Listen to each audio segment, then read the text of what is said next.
Halo. Ya.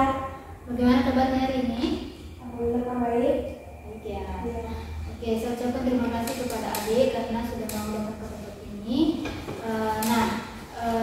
Sebelum kita memulai proses konseling atau kegiatan kita pada hari ini, alangkah baiknya kita berdoa terlebih dahulu ya. Oke, berdoa dimulai.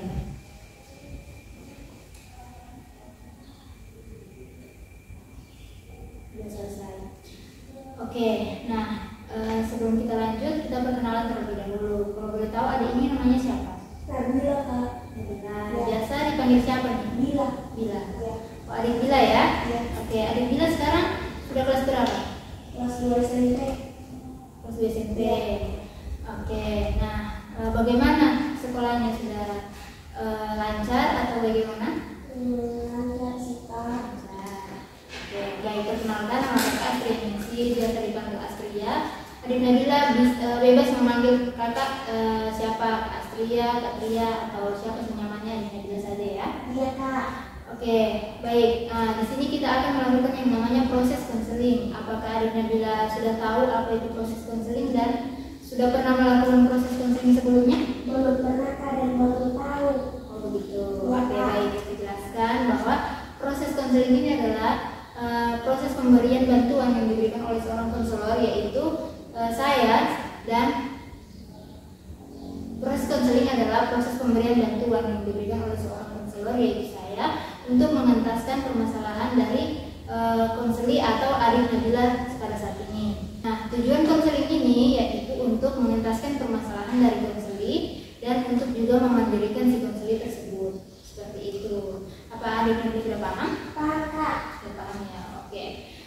Nah, di dalam proses konseling ini ada yang namanya, di dalam proses konseling kita menggunakan 3 asas, yaitu ada asas keterbukaan, asas kesukarelaan, dan asas kerahasiaan.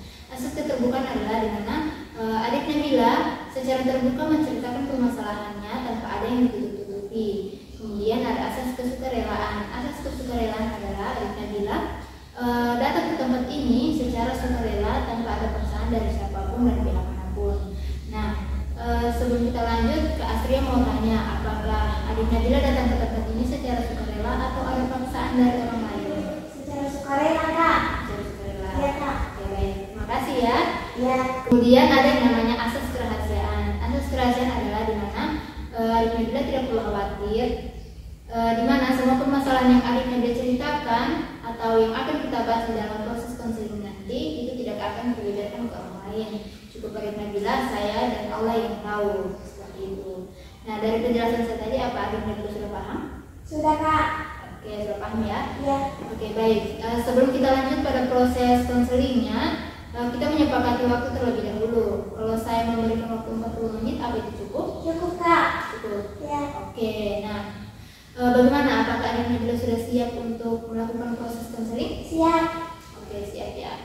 Oke, nampaknya adik Nabila sudah mau menceritakan permasalahannya. Silahkan adik Nabila menceritakan permasalahan apa yang sedang dialami saat ini. Ini Kak, saya akhir-akhir ini stres. Stres. Iya Kak, stres dan tidak bisa tidur. Oke. Stres dalam hal apa? Stres dalam hal belajar Kak. Belajar. Iya. Oke, berarti adik Nabila ini mengalami yang namanya stres akademik, seperti itu. Iya.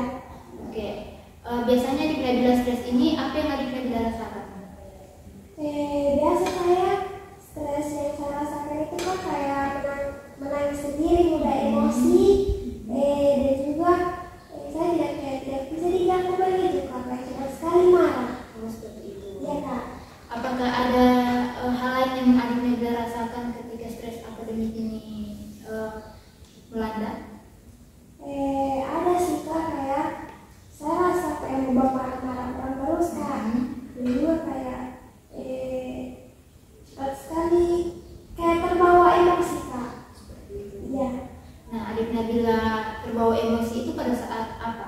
Pada saat sedang belajar, pada saat saya tidak bisa mengerjakan tugas. Seperti itu. Iya Kak. Oke. Adik Nabila kan ini mengalami stres akademik. Apakah adik Nabila merasakan sakit kepala, rasa gemetar, keringat dingin? atau semacamnya? Iya kak, sering. Sering. Iya. Biasanya pada saat apa? Pada saat tampil di depan kelas. Tampil di depan kelas. Iya. Tampil di depan kelas itu ketika dipanggil guru atau ada presentasi? Ketika dipanggil guru dan juga ada presentasi kak. Begitu. Iya. Biasa dipanggil guru itu ngapain di depan? Untuk mempresentasikan hasil yang dikerjakan itu kak. Tetapi kadang saya tidak mengerjakannya kak. Jadi saya pas di depan kelas saya takut dan grogi kak. Pokoknya kayak dingin, gelisah begitu kak. Begitu. Iya kak. Nah, adik Nabila kan mengalami stres akademik.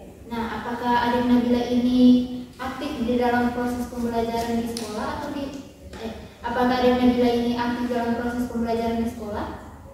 Kalau dibilang aktif kak, kadang kak.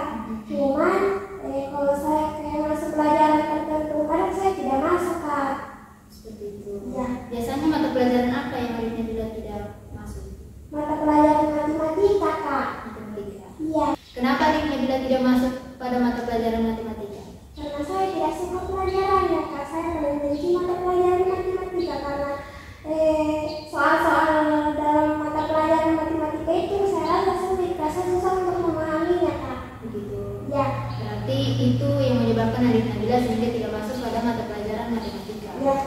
Nah, apakah gurunya adik Nabila memaksa untuk mengerjakan tugas itu? Iya kak, kadang memaksa kak. Iya. Oke, bagaimana apa yang adik Nabila rasakan ketika harus wajib mengerjakan tugas itu? Yang saya rasakan itu kak, kadang saya menangis sendiri sudah kayak stres begitu kak, karena saya tidak tahu cara mengerjakannya. Baru kayak model lain besok itu kak, saya sudah tidak tahu mau berbuat apa. Takut perasaan itu kayak takut begitu kak, takut untuk dimarah guru. Ya kak. Nah, misalnya nih adik Nabila mengerjakan tadi seperti tugas matematika. Nah, biasanya kan ada pihak diberikan tuh. Kalau misalnya adik Nabila sudah mengerjakan terus ada orang yang mengganggu, bagaimana responnya adik Nabila? Saya marah kak.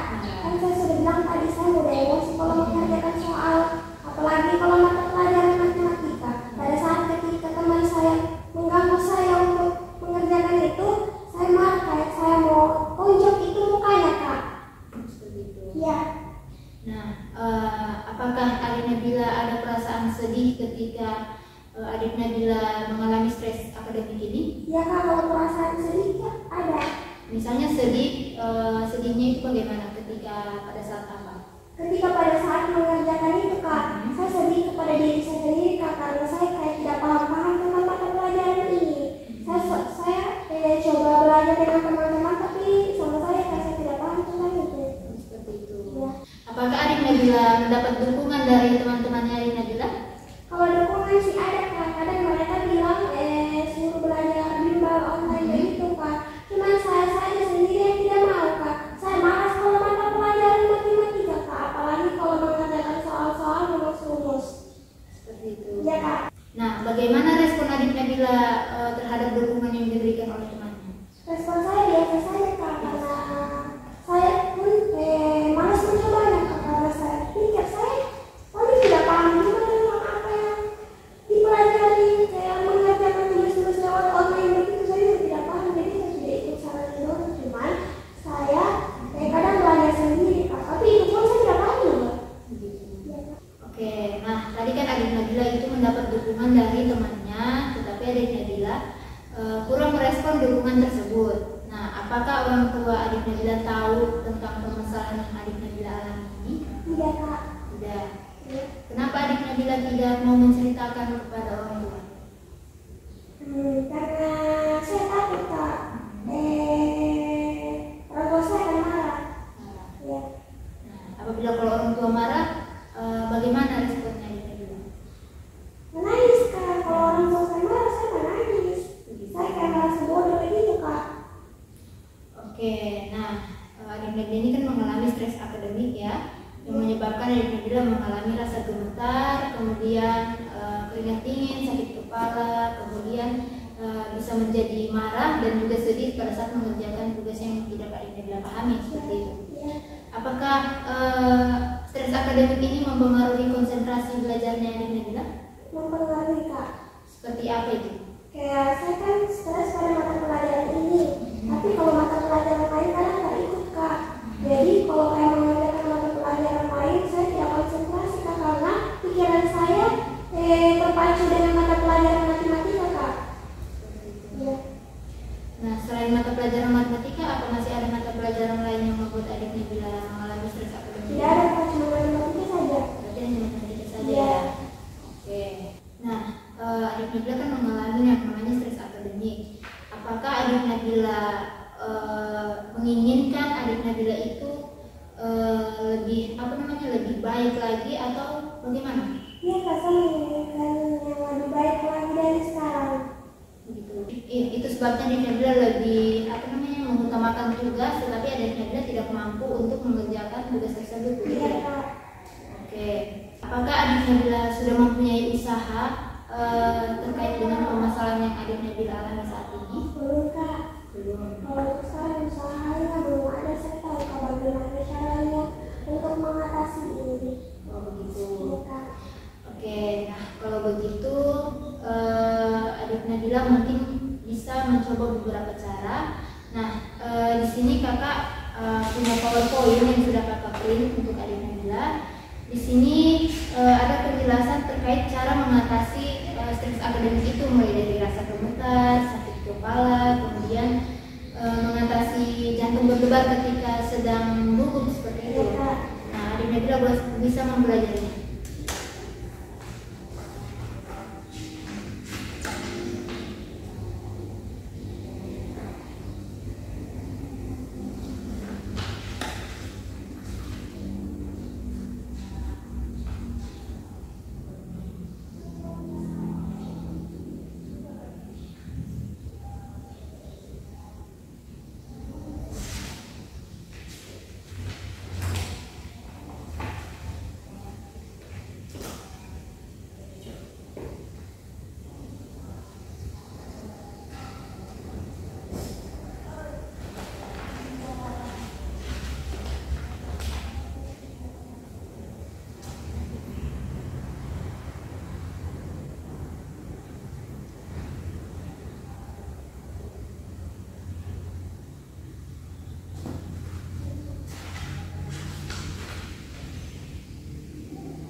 Iya Kak, sudah.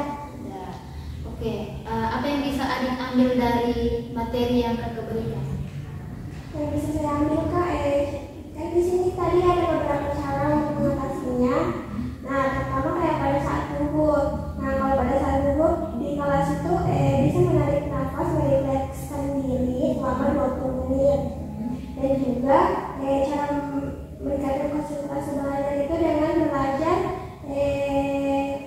di tempat-tempat ternyaman menurut saya, sehingga saya bisa lebih mudah mencerna pelajaran yang diberikan oleh guru. Ya Kak. Nah, kalau menurutnya adik Nabila, cara mengatasi rasa sakit kepala itu bagaimana? Kalau menurut saya Kak, sendiri yang saya lakukan sekarang itu biasa cuma minum obat Kak, cuma minum air, begitu saja dulu Kak. Ya. Kalau mengatasi rasa gemetar bagaimana?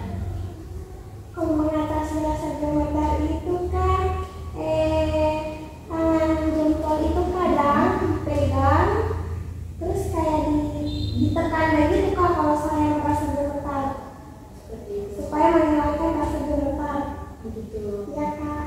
Oke, nah itu adalah usaha yang mungkin bisa adik Nabila lakukan untuk sedikit demi sedikit mengatasi permasalahannya adik Nabila ini. Oke, saya memberikan apresiasi kepada adik Nabila karena sudah bisa menyimpulkan usaha yang bisa adik Nabila lakukan, karena adik Nabila ini saya lihat orangnya itu seperti pantang menyerah. Contohnya tadi, supaya nilainya lebih bagus, jadi adik Nabila itu mengerjakan tugas yang menurut adik Nabila itu sulit, seperti itu. Tetapi itu lagi adik Nabila sulit mengontrol yang namanya stres akademik. Tapi adik Nabila di sini kepribadian belajarnya itu sangat baik ya, karena adik Nabila mau berusaha untuk lebih baik lagi. Seperti itu. Nah, dari stres akademik yang adik Nabila alami ini, apakah ada ejekan dari orang lain atau bagaimana? Kalau ejekan sih ada Kak, kayak ejekan dari teman kelas, tapi teman yang memang tidak suka sama saya Kak. Kadang kayak mereka bilang saya bodoh, saya sulit untuk memahami pelajaran ini, begitu Kak. Seperti itu. Ya. Nah, bagaimana responnya adik Nabila terhadap ejekan tersebut? Saya marah banget Kak, kalau dia mengejek saya. Begitu. Ya Kak. Oke. Apakah adik Nabila merasa rendah apabila mereka ejek atau bagaimana? Kalau merasa rendah, saya tidak merasa rendah Kak, itu kan manusiawi Kak. Nah, jadi saya cuma kasihan kepada mereka karena mereka mengejek saya. Kan saya di sini tidak tahu tentang pelajaran itu. Saya kasihan kepada mereka Kak, karena belum tentu juga mereka sudah paham sekali tentang pelajaran itu. Oke, seperti itu. Ya. Oke, baik.